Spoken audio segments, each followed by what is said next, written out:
Welcome to the Van Life Roadmap, Barefoot Theory's free online course all about van life.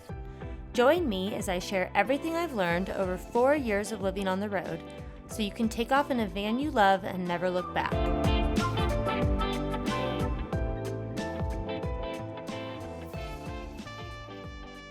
In this lesson, we'll talk about how to stay safe while you're traveling in your van, and specifically how to prevent yourself from being in a vulnerable situation. I'm going to share some helpful tips to make sure you feel as safe as you can in cities and when you're out in nature. The first tip is to trust your gut. If it doesn't feel right and you don't feel at ease, don't stay there. Fortunately, your home has wheels, so you're able to get up and go if necessary. Never second guess your instinct.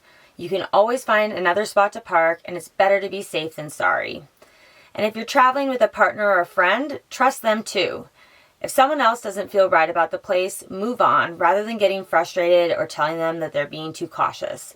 The best case scenario is that you were indeed maybe a little bit paranoid, but the worst case scenario is that you were in fact in danger. In this case, police and fire stations are always an option if you ever truly feel in danger or if you're being followed. The second tip is to be aware of your surroundings. Whether you're solo or road tripping with friends, pay attention to who and what's around you so you can choose your campsites carefully. When I travel alone, I actually prefer to stay in areas where there are a few other campers nearby. Picking a spot within eyesight of a family or a couple is always going to be a safe bet. I also think carefully before I venture too far down the beaten path or down a remote dirt road.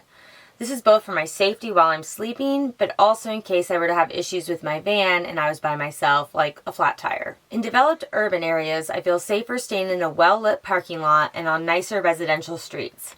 I avoid dark lots where I'm the only car and instead try to blend in with other cars in a lot with lights or security cameras. Whenever possible in cities, plan ahead for where you're going to park for the night. Before you arrive to a new city, you want to do a little research and have an idea of where the good and the bad neighborhoods are. And if an area feels seedy, move on.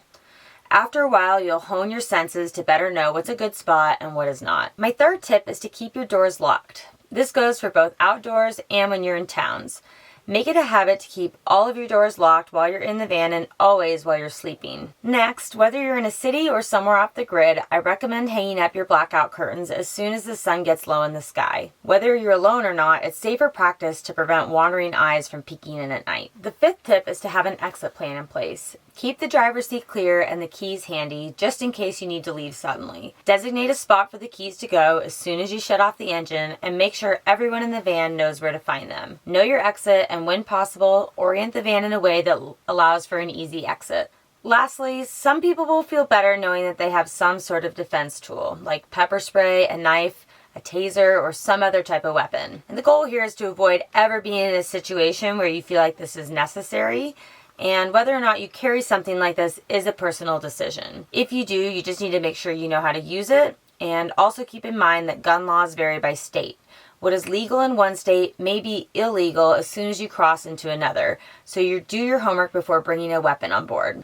I will say that most thieves are looking for a quick thing to steal, so when they realize someone's in the van, they'll probably run off. In the event, make noise, bark like a dog, or set off your car alarm. You can also prevent theft with a few extra precautions. The first is to have some hidden stash spots in the van for your valuables and your cash. I'll let you decide where those spots are, but it's good to have a few of them.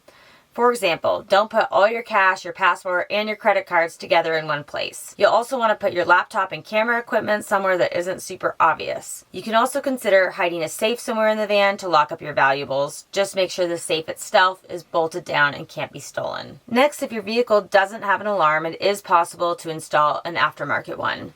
These can be wired in a number of ways, and they generally cost less than a couple $100. If you're carrying expensive mountain bikes and electronics, this might not be a bad idea. To wrap up, traveling in your van is safer than many people think, but it does require common sense, increased awareness, and being more cautious than you would if you were just parking your car somewhere. With you and all your valuables inside, it's very important to follow your instincts and make smart decisions about where you will park and leave your van.